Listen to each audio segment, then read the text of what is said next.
Then it's on. Who you gon' ride with? I've been through it all, I survived it. We'll be having real conversations you can vibe with. You know we lit, if you lit, we lit. That on switch. If it's on, then it's on. Who you gon' ride with? Welcome back to the On Switch, where we talking valuable information for those out there seeking to join a community of ours where we feel as though ownership is key. Well, today we have a very good guest.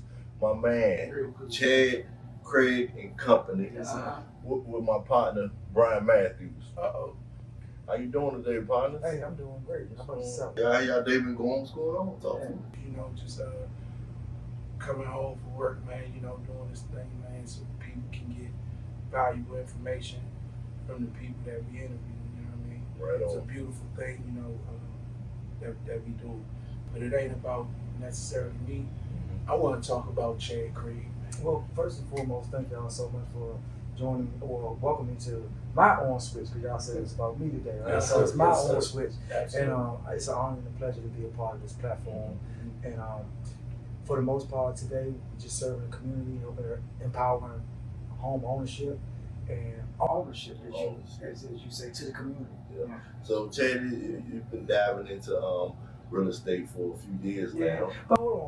Can I interrupt you, because y'all got me on this beautiful set, and I see the drinks right there. Can I get a shot? Oh, you want to partake? I do want to get, you know. Okay. We can go ahead Okay, and do that. cool. All right. You want to partake, man? You need some ice, bro? Just give me one cue. One cue to do. That's what Like me now, and you. all I need is one mic. Which would you need some play water? Yeah, absolutely. Hit me one more time. Because we're going to relax, and we're going to set a great environment to have a great conversation. Absolutely. And I agree. Man. Absolutely. Yeah. So, Chad, you've been into real estate for quite some time now, huh? Yes, sir. 7 years, licensed in Maryland, DC. Okay. Been with Keller Williams, preferred properties right here in Upper Marlboro, Maryland, for the entire 7 years. And it's a company and a brokerage that help you thrive, the entrepreneurship thrive. So think of it more like a business inside of a business. Business inside of business. Yeah. Okay, so you've been doing business with them the whole entire time? For the entire 7 years. 7 years. I started off in 2018, June actually, 2018. So June 1st will be my anniversary. About to have an anniversary. Yep. Okay. Yeah. Okay. Cheers. Oh, jeez. What was one of the appointments you had right before you got Keller Williams? So yeah, I was with Metro Momada for 13 years before I started real estate. And What'd you do there? so I started off as a laborer, working on the railroad on the track department. I did that for 8 years, Okay. and then eventually I moved my way up progressively over time into management. Okay. And then from about 8 years, I did that for about 8 years, and then I went from that to the maintenance department, plant maintenance, where we take care of all the buildings around Okay. Metro. So Metro had 210 buildings, something roughly, and I was assistant superintendent, and I had a crew of 130 plus supervisors, 130 along with supervisors that maintain the facilities around Metro. Yeah. Real quick, let me ask you something that came to my mind. Do you think that once you seen that management, once you was in management, was that one of the things that motivated you to want to become your own boss? Not so much, Okay. but I can say that seeing that side of management, it instill in me that, hey, I can do something on my own. I can don't have to worry about the politics of Metro anymore, and I can kind of like do things my way. Per se. Right. So what was your on switch that changed your mind perception about where you were working at and the direction that you wanted to push your life into? Honestly, I say it was divine, to be honest with you. In 2018, I was having some financial difficulties, and I walked into a Keller Williams office to consult with one of the agents that were there, and never looked back since then. You know what I mean? Honestly, it was like that And then that happened, and then next thing you know, I'm in the real estate class. No, I'm sorry, that was 2017. And next thing you know, I was in the real estate class January 2018, and then eventually passed and hung my license for Keller. So what's some of the things that push you into that direction? Just being in the atmosphere and being in the environment, right? Because even before I actually became a licensed agent, I was doing a little bit of wholesaling, but didn't know the lingo of it, right? And the lingo and the scripts. Because when you calling somebody to try to convince them to sell their house for under market value, it takes a lot of scripts. You know what I'm saying? A lot of convincing. And then once I seen that I can do this the legit way, not saying wholesale is not legit, because it's definitely a lucrative business, Right. For some, not for Chad, but for some. That kind of propelled me into being on a more professional environment, because coming from Metro and being in the corporate sense, or management, I was in a professional environment. Okay, so let's just rewind back a little bit. Yeah. So you went Metro in 2017. Mm-hmm. So do you quit your job to become a real estate agent, or what happened? Yeah. That's a great. So, 2000. July 2018. I was licensed July 2018. I had a plan. I said I'm only gonna work here for 2 more years, and then by that time I'll have a book of business in real estate. Right.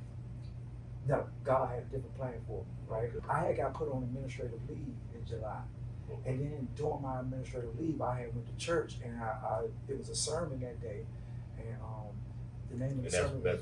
That's from Metro. Yeah. Okay. Mm-hmm. I was with Metro, then I got put on administrative leave. Okay. And the reason why I got put on administrative leave, because they found out I was a real estate agent, and they called it a conflict of interest. Wow. Yeah, I know. Wow. So that's divinity, right? You're not trying to buy another Metro. So Yeah. what's going on here? Okay. Right. So I had went to church that Sunday during my leave of absence. God-fearing fella. Yeah. It's still my switch. Absolutely. Oh, and the name of the sermon was called "Dancing in the Rain," and it was based upon giving God the glory during your storm, pretty much, right? And when they called me back in that day or that following Tuesday, I could remember that I already knew I was gonna get fired, right? Wow. Okay. But I could remember the sun was out, no clouds in the sky, and when they called me back in, it just started raining. Okay. And at that point, I just knew it was a sign for me to be in this direction. Wow. Yeah. Wow. Yeah, because giving God the glory and being in the storm. Okay. Yeah. Okay. So out of nowhere, it's a wonderful day. You already feel like it's gonna be some bad news. Yeah. You go in there. Well, no, I take it back, because it's not no bad news. It was just the news. It was just the path that I was on. So Okay. it wasn't. I guess it's perspective. So it's a new path being made for you. That's right? it. Without you not even knowing. Yeah. Ain't that so? Yeah. Okay. So you go in there, sun shining. Mm-hmm. You get the little bit of news you got, like kind of feeling down about yourself a little bit. Mm-hmm.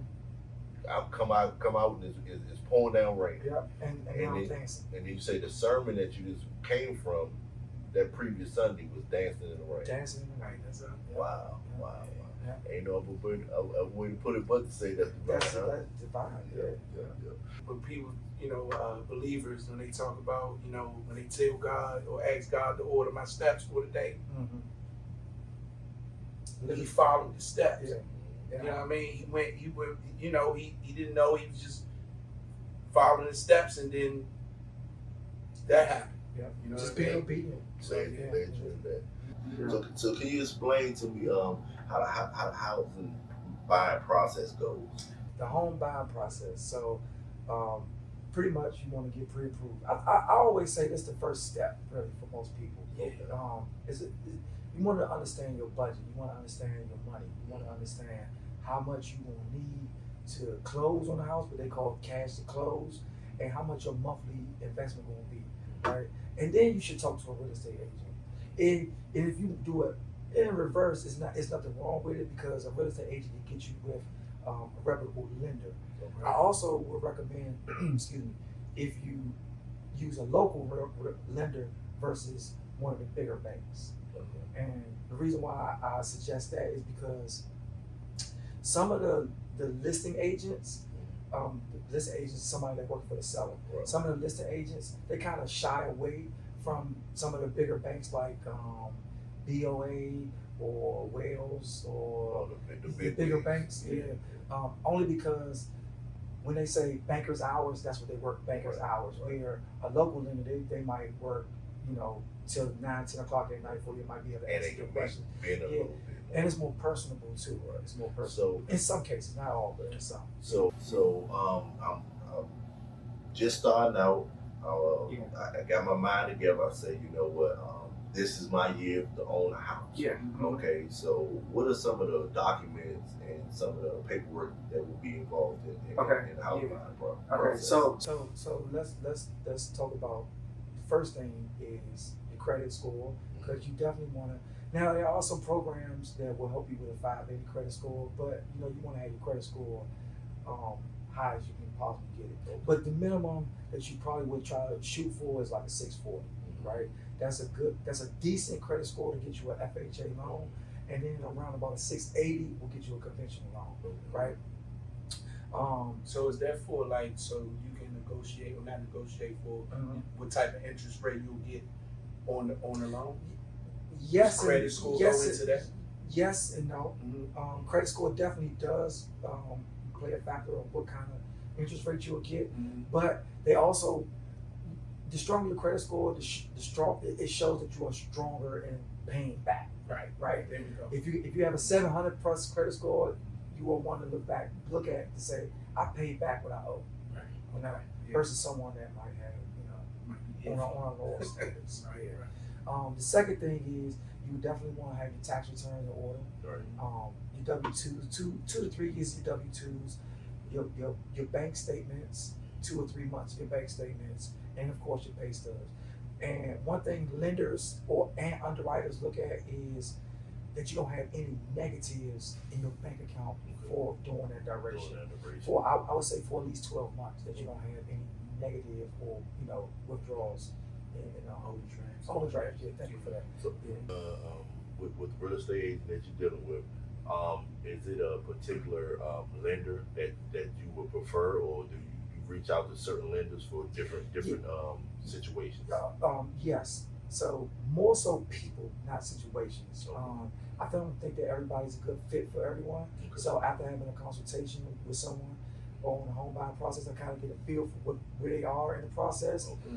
Because you have some lenders that's a little bit more pushier. You have some lenders that's a little bit more hands-on, right? You have some lenders that won't call you unless you're ready for them, right? Okay. So if I get a client to say, well, I'm 6 months out, right? I would put them with a lender that's going to touch you every month. So in my eyes, I would look at it as it's only in my eyes from outside looking at. I would think, so say if I'm a buyer, okay, and I'm saying, well, I need an FHA loan, I need some help, or not saying I need some help, I need a program to be in. Yeah. Versus me coming in with harder money, Yeah. or someone from the outside lending me money. Yeah.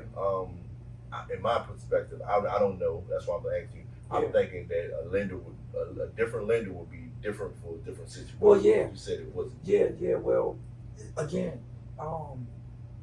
some of the more local lenders, they have access to programs like first-time buyer or down payment assistance programs, where some of the bigger banks do not. And some of the bigger banks do. Don't get me wrong.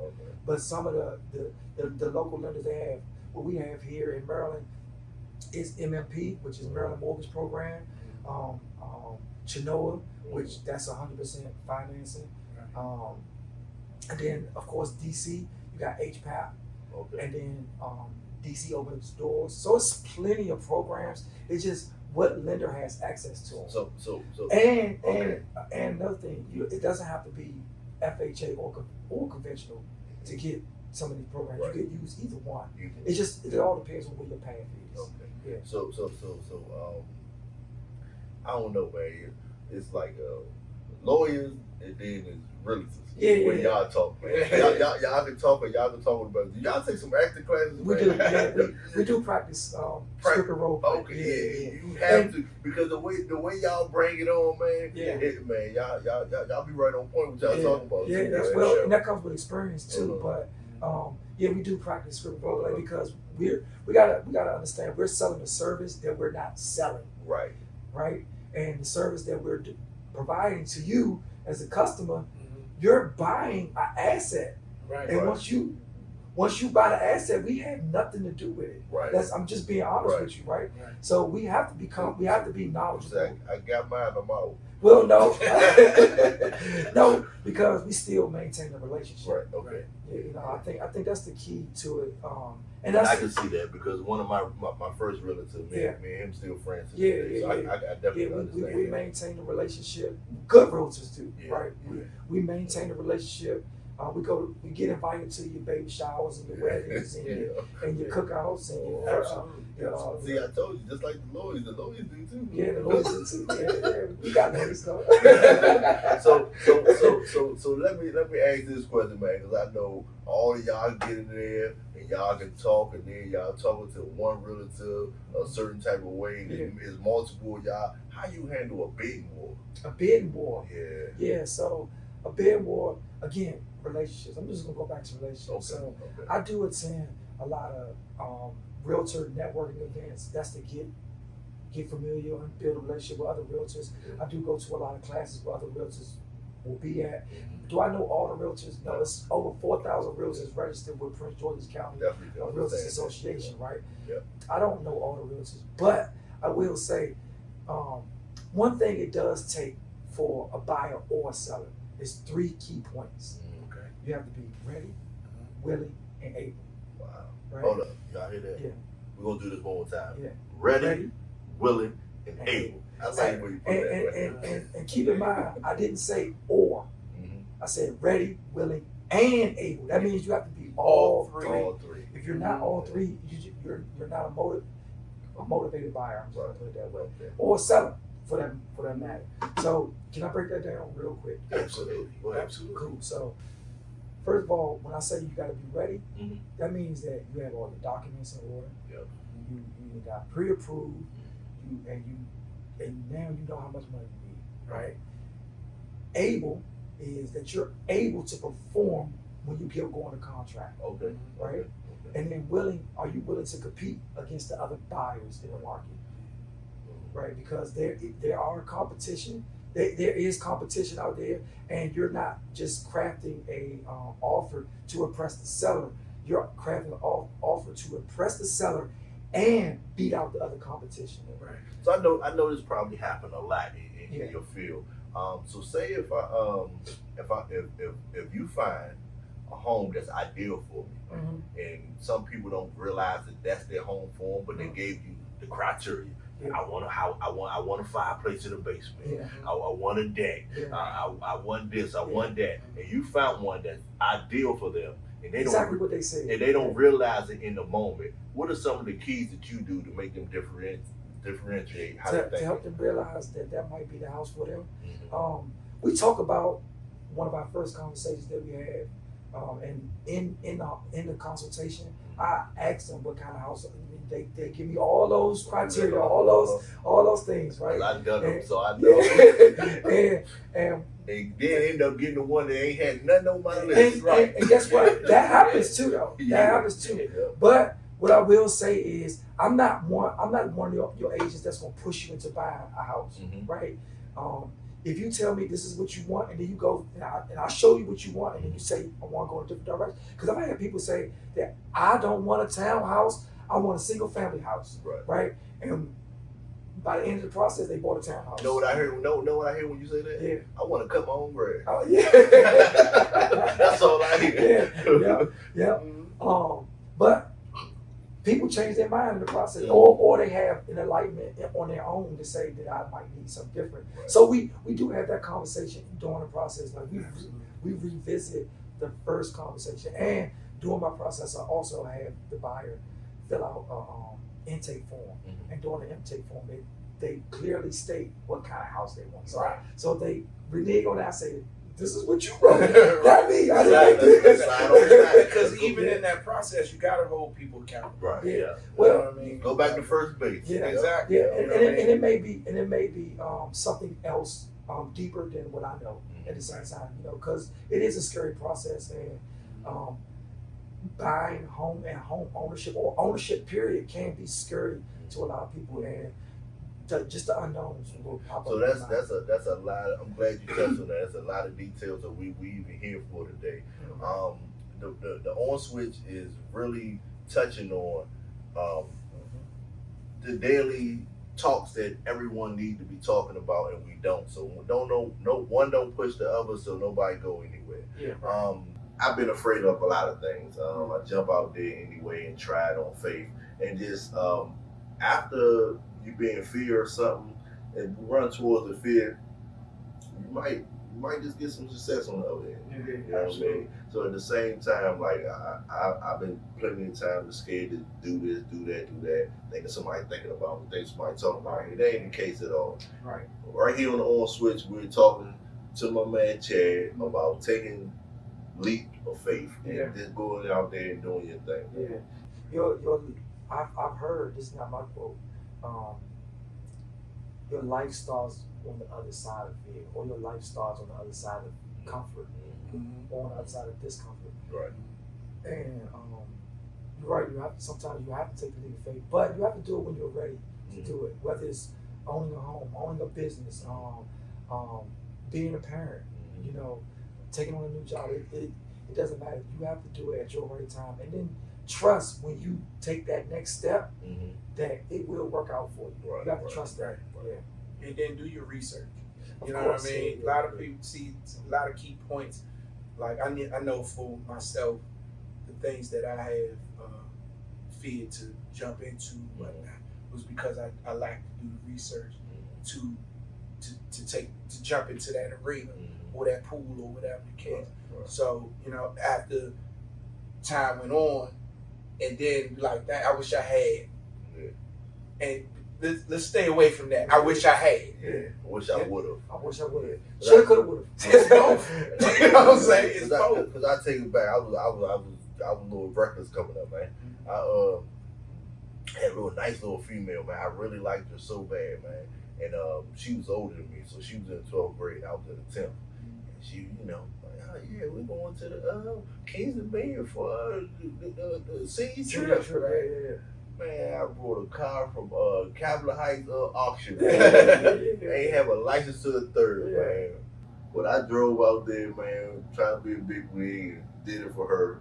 And then when I got back, she was like, "Yeah, we'll do this, let's go to the movie and stuff." I said, "Hold up, I'm doing too much driving. I need to get me a license." But I thought getting the license was gonna be a scary thing. Then when I got it, it was something that motivated me and pushed me. Yeah. It was me liking her. Yeah. I wouldn't have got a license on my own. Right. See what I'm saying? Yeah, things happen like that Yeah, for sure. Yeah, For you sure. gotta let things push you, man. Yeah, Gotta let things push you. Okay. So back to the home ownership thing. Let's just say you buy the house. You find a house. You find a house Find a house. with Craig and Company. Right. So look, you find a house. Yeah. The person is satisfied with the house. So what's next? The inspection or? Yep. So we help to put together a package, right? It's called part of the package is your contract and sale. That's where you write all your offer price and your terms and conditions. Then with that, and then it's an earnest money deposit, or what a lot of other realtors might refer to as an EMD, right? That's typically about 1% of the offer price. So, for example, if the house that you're buying and you offer $300,000, that's $3,000, right? Now, with the earnest money deposit, that goes towards your closing costs. Okay. So if the lender quoted you $5,000 for your closing costs, and your earnest money deposit is $3,000. Okay, so what is an earnest money deposit? Earnest money deposit is like a good faith deposit. Okay. Right. It's showing the seller that you are putting up money to buy his house. Right. Think of it as like skin in the game. So I'm extremely interested Yeah. So in this property. You know what I mean? Yeah. So I'm willing to show you with this price Absolutely. tag. And So- don't nothing does that. Get a piece of change. You understand? Get the money, nothing talk about Absolutely. the money. So is the earnest money or earnest deposit, is that different than the escrow or what? Well, earnest money deposit starts the escrow. Okay. Yeah. Okay. So here in Maryland and in DC Mhm. and Virginia, the earnest money goes to either the title company in most cases or a brokerage will hold it, Okay. right? And then that starts the escrow. Okay. Yeah. So, well, my first house, I met a inspector. I guess he was real good at his job. 'Cause Yeah. He made me real comfortable. Mhm. He said some key words to me. He was like, "No house is perfect. No house is perfect. If we go to my house, we will find problems there. Yeah. So we're gonna find houses. We're gonna find some problems at this house." Yeah. And I was like, it kind of made me feel good because if he told me down this checklist, I need to check this, check this, check this, it would make me feel kind of like, am I getting in over my head on that? Right. So Okay. if the inspection goes wrong, but I'm not saying wrong, if the inspection happened and then it reveals that it's major repairs, where you go from there after you already put your money up? Let me start off by saying that he's right. Mhm. Is no perfect house. Even a new construction, you're gonna find something unfavorable. Let me just put it that way, or not perfect, right? And the other thing that people get misunderstood is that an inspection is not a pass-fail thing. I think I don't know why, but I think people They look at it as a car. a car, yeah, for whatever reason, right? I Yeah. take my car to inspection and it fails, so now I gotta get all this stuff fixed Yeah. before I can put the car on the road. Right. That's not necessarily true. So, Okay. first thing, and I'm talking to my sellers and my buyers, right? The seller does not have to fix anything that's found during a home inspection. Okay. They don't have to. It's a negotiated product, right? So if something is unfavorable, then you go back to the seller and say, "Seller, Mr. Seller, Mr. or Mrs. Seller, I would like for you to fix A, B, C, and D." And So is that something that you negotiate? yes, Or, yeah. okay. Well, I have a conversation with my client, Okay. the buyer, and say, "Hey, is there anything on this home inspection that causes you concern?" First and foremost, like what jumps out on you, and most home inspectors, they'll have the home inspection report broken down into 3 parts: minor, major, and safety. I mean, minor, maintenance, and safety, right? Which is like blue, yellow, and green. I mean, red. I'm sorry. The red obviously gonna stand out. Right? That's gonna be the first thing that you, and that's mostly gonna be a safety issue, right? Whether it's a crack in the foundation, a roof problem. Shit, I remember my account was in the red and I got concerned. Yeah, you understand? red means in most cases, stop, pay attention, right? Stop and pay attention, right? Absolutely. Crack in the foundation, roof, electrical, things of that nature.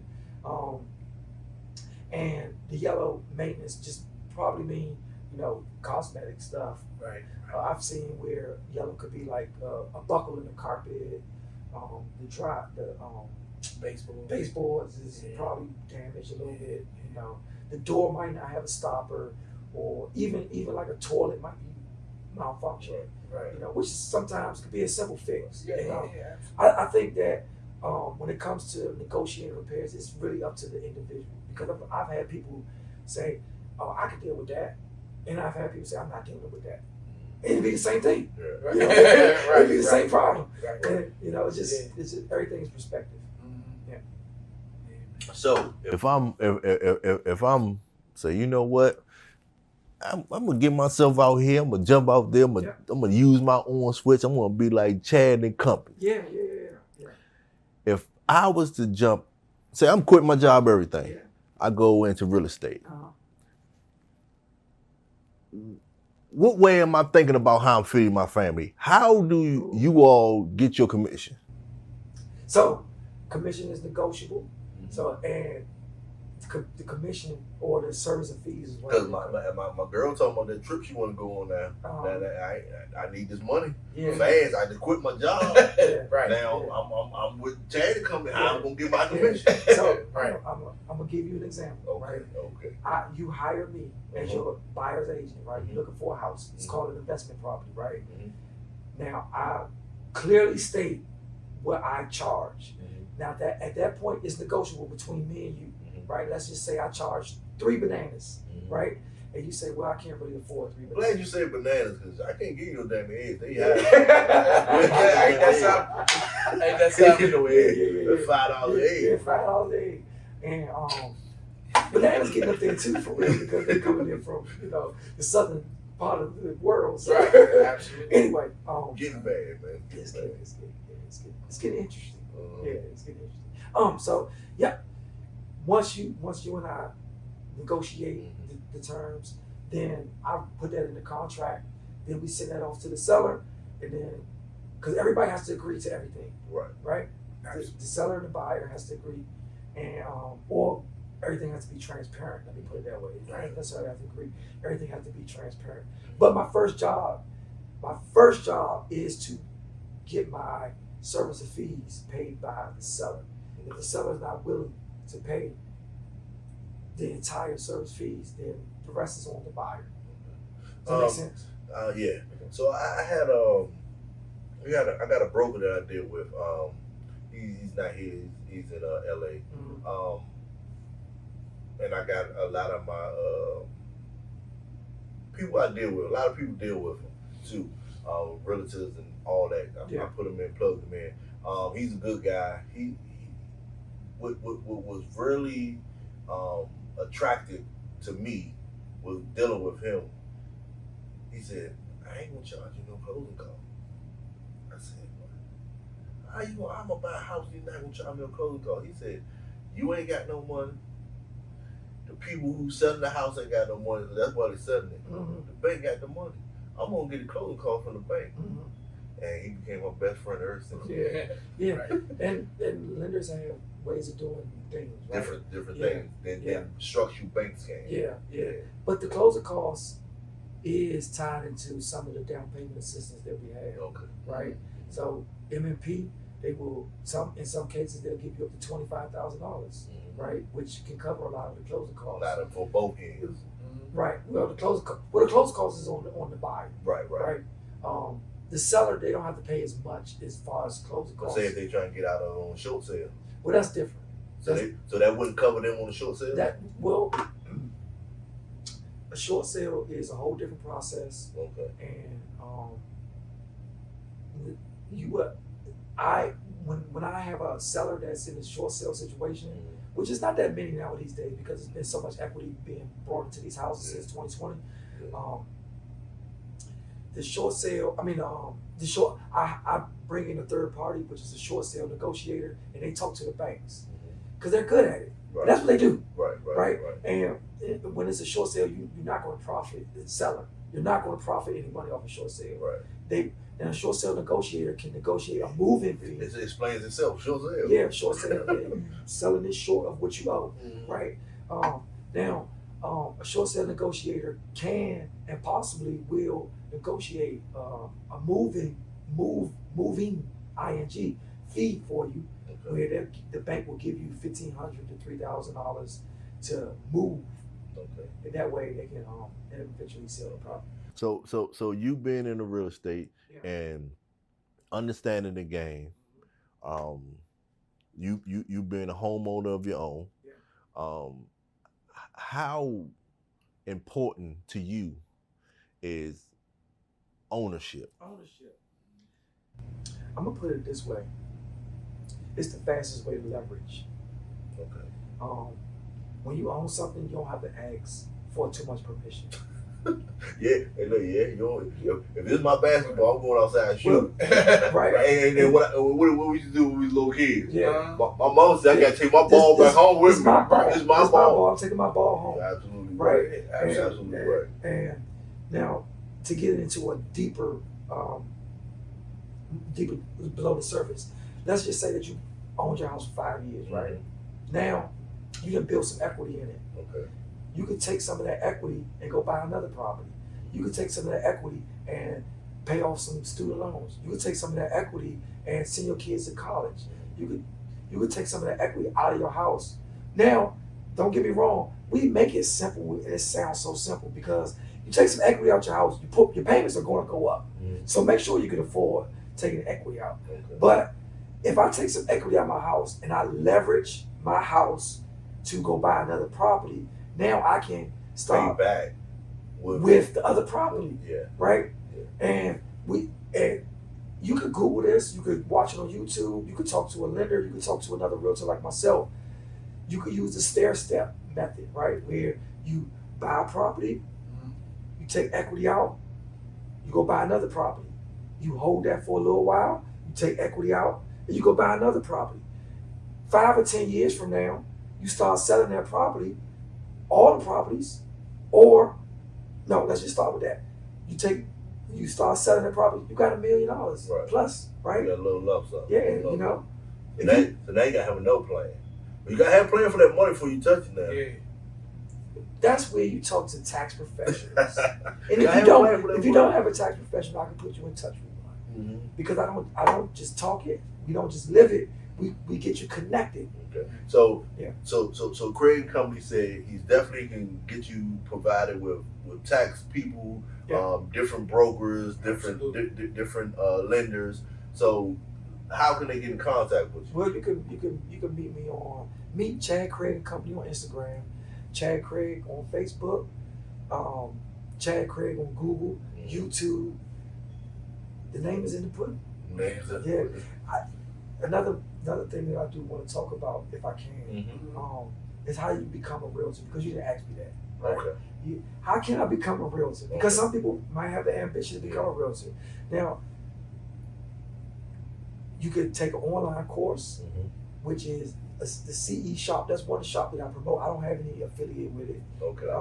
But it's the CE shop. It costs about $400, $500, and you can take it at your own pace. Okay. You can do it in person. Okay. Keller Williams Preferred Properties do have is linked with the Maryland institution where you can do it in person. And So is that more like in-house or? it is in-house, but it's not a part of Keller Williams. Okay. That's just where they host it at. Okay. If you will, right? Or I have a free option, which is online. And if you would like more information about that, it's called K-Score. If you like more information about that, just DM me or call me at 240-444-1108. I say that openly because my number is public, and you could Google it. Right on. And- Right on. and Hey, you'll hey, find Absolutely. And you can get in touch with On Switch, like, subscribe, and share. Just put in the comments, you know what I'm saying? If you missed anything, you could, put in the comment. If you want to get with Chad Craig, meet Chad Craig and Company, and we'll definitely make that link for you. You know what I mean? But I do have a question. Yes. It's something called a 203 or 203K loan. the 203K Yeah. loan. Mhm. I want you to kind of speak on how that works. Yeah. So a 203K loan basically works like this. Mm-hmm. You find a house Mm-hmm. that it doesn't necessarily have to be undervalued, but most of them you want to try to find it undervalued. Right. You find a house and you want to put upgrades into it, Right. right? It may not, and it doesn't have to be a distressed home. Right. Yeah. What people misunderstand about it, it doesn't have to be a distressed home. It doesn't have to be a home.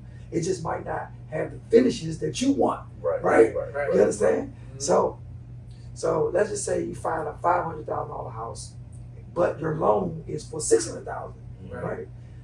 You want to make sure that it has 30%, or I'm sorry, 30% of, not 30%. Oh yes, 30% below